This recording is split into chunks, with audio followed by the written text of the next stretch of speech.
তয় ব ফলা অন্তস্থ অয় আকার, এটাকে বলবো আমরা তোয়া। ঠিক আছে,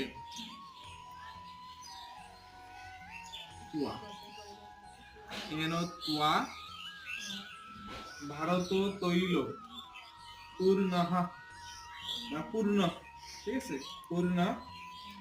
তারপরে এখানে আছে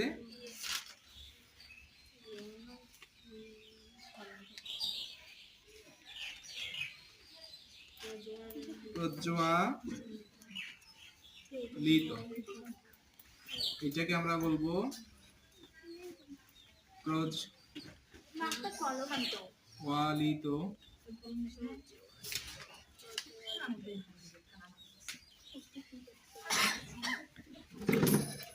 জ্ঞানময় প্রদীপ। এটা তো আর ভাঙার দরকার নেই, পরে দুটা, তাই না?